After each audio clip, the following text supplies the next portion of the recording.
இன்னைக்கு நான் செய்ய போறது ட்ரெண்டிங்கான பாலக்காடு ஸ்டைல் சக்கரை வரட்டி. இந்த ரெசிபியை ஈஸியா 4 ஸ்டெப்ல எப்படி பண்றதுன்னு பார்க்கலாம் வாங்க.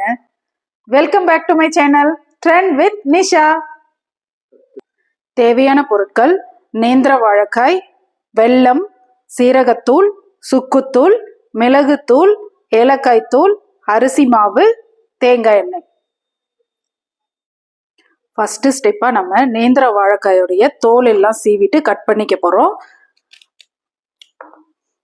இது கொஞ்சம் காயா எடுத்துக்கணும். பாருங்க, இந்த அளவுக்கு ஸ்ட்ராங்கா இருக்கணும். தோல் எல்லாம் சீவிடலாம்.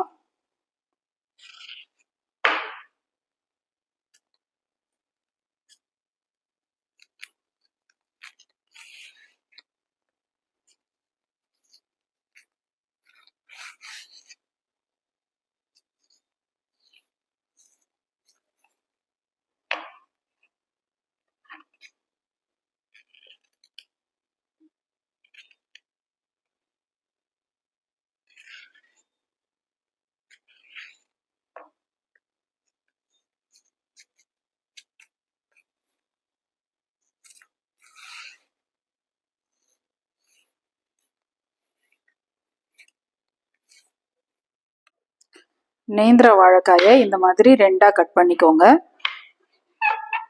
ரொம்ப பெருசாகவும் இல்லாம சின்னதாகவும் இல்லாம இந்த சைஸ்க்கு கட் பண்ணி மஞ்சள் கலந்த தண்ணியில சேர்த்துக்கோங்க. இதோடைய பிசுபிசுப்பு தன்மை போயிட்டு கலர் மாறாமலும் இருக்கும். இந்த சைஸ்க்கு இருக்கணும்.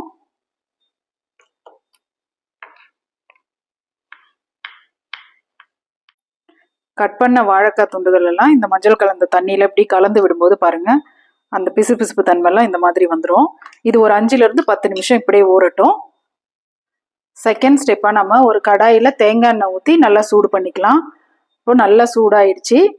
கட் பண்ணி வச்சிருக்கிற வாழைக்காயை இதுல சேர்த்துக்கலாம்.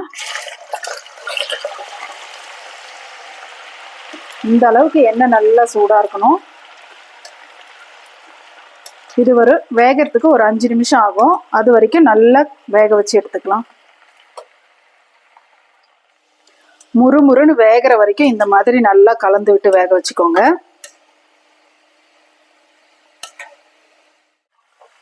நம்ம சேர்த்த வாழைக்காய் எல்லாம் நல்லா கலர் மாறி இந்த அளவுக்கு முறுமுறுன்னு வந்துடணும். இப்போ நம்ம இதை ஒரு பாத்திரத்துக்கு மாத்திடலாம். பாருங்க சவுண்டே எப்படி இருக்குன்னு.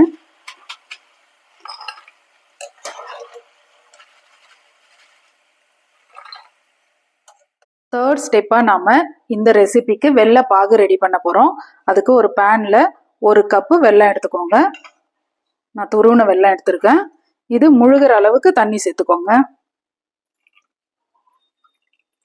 ஒரு 1/2 கிளாஸ் அளவுக்கு சேர்த்து நல்லா கரைச்சி விட்டு 1 கம்பி பதம் அளவுக்கு பாகு ரெடி பண்ணிக்கலாம்.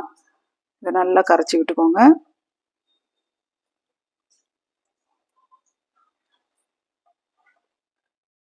நம்ம சேர்த்த வெல்லம் நல்லா கரைஞ்சி இந்த மாதிரி 1 கம்பி பத அளவு வந்துடணும். இதை எப்படி தெரிஞ்சுக்கிறதுனா, இப்படி கொஞ்சமா கையில் எடுத்து இப்படி பண்ணீங்கன்னா இந்த மாதிரி த்ரெட் மாதிரி வரணும். இப்போ அடுப்பு ஆஃப் பண்ணிடலாம். ஆஃப் பண்ணிட்டு இந்த வெல்லத்துல ஏதாவது திப்பி மாதிரி இருந்துச்சுன்னா நீங்க வடிகட்டி எடுத்துக்கோங்க. நான் எடுத்திருக்கிற வெல்லத்துல அந்த மாதிரி எதுவும் இல்லை, அதனால நான் அப்படியே சேர்த்துக்கிறேன். இது கூடவே வறுத்து பொடி பண்ண சீரகத்தூள், சுக்குத்தூள் சேர்த்துக்கலாம். கொஞ்சமா மிளகுத்தூள், ஏலக்காய் தூள் எல்லாத்தையும் சேர்த்து நல்லா கலந்து விடுங்க. இந்த ஸ்டேஜ்ல அடுப்பை ஆஃப் பண்ணிருக்கணும்.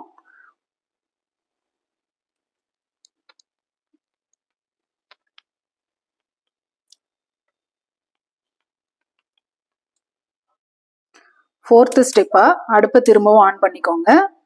சிம்மில் வச்சுக்கிட்டு நம்ம ஏற்கனவே ஃப்ரை பண்ணி வச்சிருக்கோம் இல்லையா, அந்த பனானாவெல்லாம் இதில் சேர்த்துக்கோங்க. சேர்த்து நல்லா கலந்து விடுங்க. இந்த சுகர் சிரப் இந்த வெள்ளை பாகு நல்லா இது ஃபுல்லாக ஒட்டணும்.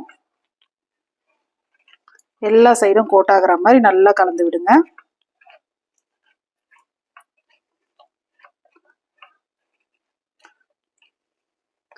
நம்ம சேர்த்த வெள்ளை பாகு எல்லாம் இந்த பனானாவோட நல்லா கலந்து வரணும். அந்த மாதிரி நல்லா மிக்ஸ் பண்ணி விடுங்க.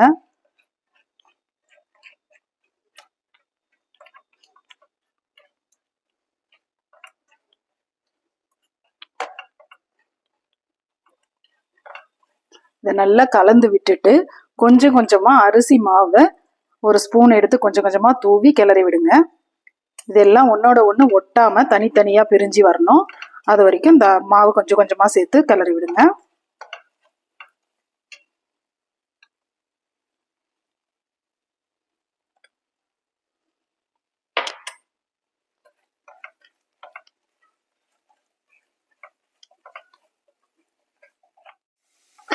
இந்த மாதிரி கலகல சவுண்டோட ஒன்னோட ஒன்று ஒட்டாம முறுமுறுன்னு வரணும். அது வரைக்கும் நல்லா கலந்து விட்டு அடுப்பை ஆஃப் பண்ணிடுங்க. ட்ரெண்டிங்கான பாலக்காடு ஸ்டைல் சக்கரை வரட்டி ரெடி ஆயிடுச்சு.